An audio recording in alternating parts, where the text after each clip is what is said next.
In this session, we will learn about the list of lists, which is something should be intuitive for you. Won't learn a new Python syntax. We will stress on how we can nest the things inside the list, like what happens when you put a list inside a list.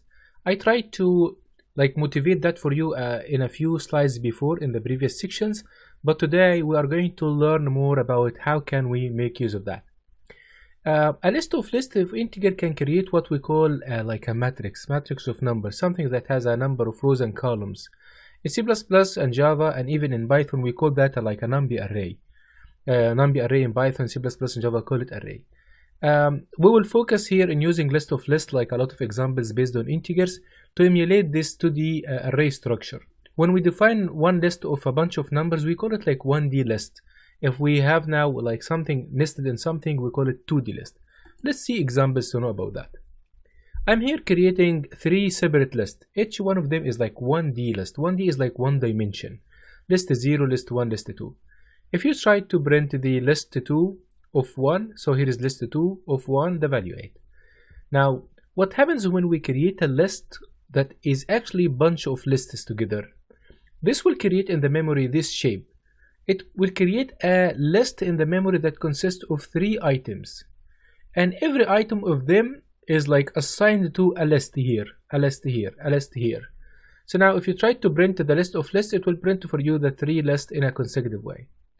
Now let's try to print the list of lists of 2. So we are printing list of 2 position here, which is 7, 8, 9. Now observe this syntax, and we highlighted it once before.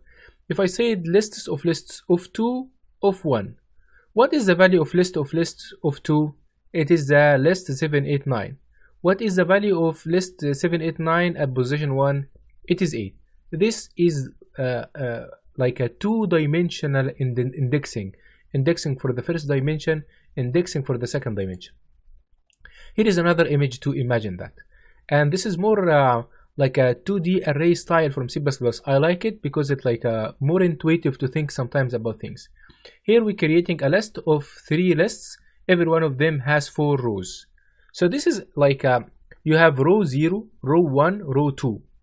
Row 0 corresponds to list 0, row 1 corresponds to list 1, row 2 corresponds to list 2. And now you can think in terms of column.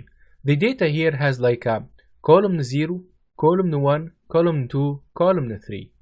If I would like to print this value 6 here, you notice that it's actually in row number 1 in the list, and it's column number 3 in the list.